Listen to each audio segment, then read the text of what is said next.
Equities rise as Fed keeps rates steady. Market insights. Here's a surprising twist in the world of finance. Stocks edged upward despite lingering uncertainty, all because the Federal Reserve chose to hit the pause button on rate cuts.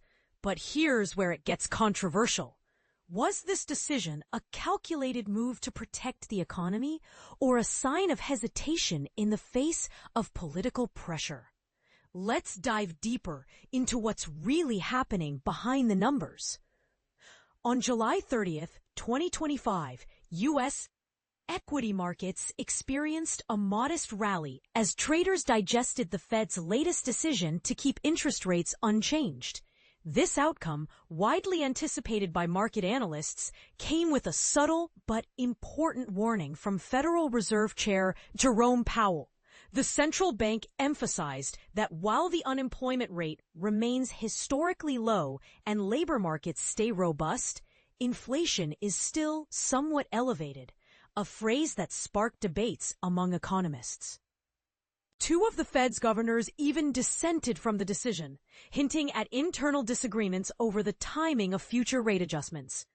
The economic backdrop? Second quarter GDP growth surprised many by hitting 3%, a figure that initially buoyed investor confidence. However, experts like J.P. Powers of RWA Wealth Partners argue that this growth might be masking deeper structural weaknesses. The data is noisy, Powers explained. With tariffs and other policy shifts creating ripples, it's harder to see the true health of the economy. This raises a critical question. Are we celebrating a genuine recovery or simply reacting to short-term noise? Stock indices reflected cautious optimism. The Dow Jones Industrial Average inched up 0.03% to 44,639.02. The S&P 500 gained 0.22% to 6,384.61. And the Nasdaq Composite surged 0.46% to 21,194.71. Yet, these gains were far from uniform. On the New York Stock Exchange, declining stocks outnumbered advancing ones by a 1.17 to 1 ratio, while the Nasdaq saw a slightly tighter 1.01 to 1 imbalance. This mixed performance highlights the market's jitters. Investors are torn between hope for rate cuts and fears of prolonged high-interest environments. The political chessboard is another layer of complexity. With President Donald Trump's recent executive order imposing an additional 40% tariff on Brazilian imports, bringing the total to 50%, markets are bracing for potential inflationary shocks. This isn't just about tariffs, one analyst noted. It's about how these policies will ripple through global supply chains and consumer wallets. And this is the part most people miss. The Fed's decision to hold rates steady might be less about economic data and more about navigating a minefield of political pressures. Corporate earnings added some color to the day's trading. Megacap tech giants like Microsoft and Meta prepared to report results, with Amazon and Apple set to follow. Teradyne, the chip testing equipment maker, became a standout performer, surging 19% after exceeding revenue estimates. Consumer brands like Starbucks, Hershey, and VF Corp, parent of Vans, also impressed with better-than-expected sales, signaling that retail spending remains resilient despite higher borrowing costs. Yet the road ahead is far from smooth. Traders now give a 68% chance of a September rate cut, up from 60% before the Fed's announcement. But as Powell approaches the end of his tenure, the question lingers. Will he prioritize his legacy by cutting rates aggressively, or will he play it safe to avoid political fallout? If I were Powell, I'd be leaning toward caution, Powers speculated. It's easier to apologize for being late than to explain a misstep. So what does this mean for everyday investors? The message is clear. Proceed with caution. While the Fed's inaction might temporarily stabilize markets, the underlying forces, tariffs, inflation, and political uncertainty remain unresolved. And here's a thought to chew on. If the Fed is holding fire now, are we setting the stage for a bigger correction later? Share your take in the comments. Do Do you think the Fed is being too cautious, or is this the right move to protect the economy? Fed holds rates. Powell speaks. SP 500 reacts to inflation, tariffs, and policy divergence. Imagine a pivotal moment in the financial world where the Federal Reserve, a central banking powerhouse, decides to keep interest rates high despite some internal disagreements. This decision, made on Wednesday, comes just as two policymakers expressed dissent, signaling a divided board. Meanwhile, the SP 500, a benchmark for U.S. stocks, barely managed to stay positive after the Fed's announcement and Chairman Jerome Powell's press conference. Investors are eagerly awaiting earnings reports from tech giants Microsoft and Meta platforms later in the day. But here's where it gets interesting. This move by the Fed follows a surprisingly robust second quarter GDP report.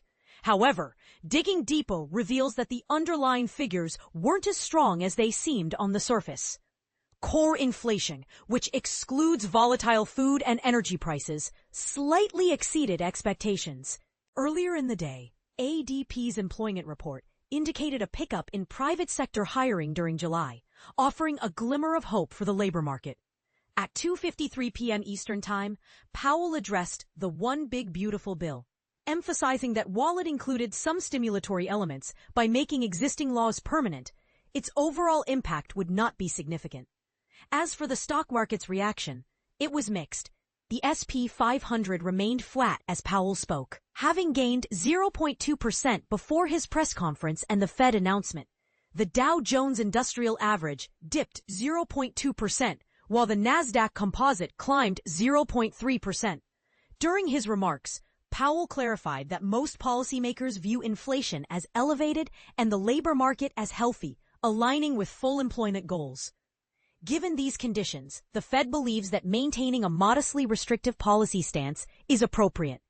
However, Powell did caution about potential risks to the labor market.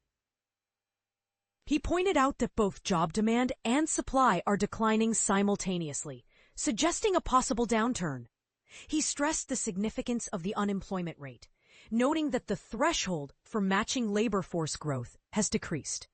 When asked about President Trump's tariffs, Powell acknowledged that while the estimated impact of tariffs hasn't changed much, there's anticipation of further increases. He linked this economic uncertainty to the Fed's cautious approach. Contrary to some expectations, Powell stated that the economy isn't showing signs of being held back by restrictive policies. He described the current policy as modestly restrictive. On the topic of inflation, Powell highlighted that while services inflation is easing, tariffs are driving up prices for certain goods. He emphasized that the overall effects of tariffs are still uncertain, and the Fed is preparing for various scenarios.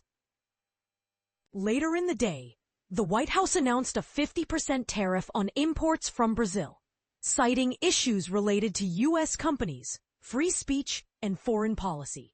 Interestingly, refined copper was exempted from this tariff, causing U.S. copper futures to plummet by over 15%. Two Fed Board of Governors, Christopher Waller and Michelle Bowman, both appointed by Trump, voted against the decision to maintain the federal funds target rate. Bowman had previously suggested that rate cuts could resume if services inflation remains stable, despite the upward pressure from tariffs on goods prices. Looking ahead, investors are keeping a close eye on upcoming economic indicators. The core PCE price index, a key inflation measure, will be updated on Thursday, followed by the July jobs report on Friday. The recent GDP data showed that core PCE inflation reached a 2.5% annualized rate in Q2, slightly higher than anticipated. Meanwhile, ADP's employment report indicated a stronger than expected 104,000 increase in private sector jobs in July, surpassing the 75,000 forecast. However, it's important to note that ADP data can sometimes differ from official Bureau of Labor Statistics figures. The Fed's statement acknowledged that while the headline GDP growth rate for Q2 was stronger than expected at 3%, recent indicators suggest that economic activity has slowed down. The policy statement also emphasized ongoing uncertainty in the economic outlook, despite some trade deals and the passage of significant legislation aimed at fiscal policy. In summary, the Federal Reserve decided to keep interest rates unchanged, facing internal disagreements and navigating a complex economic landscape influenced by factors such as inflation, employment, and trade tensions.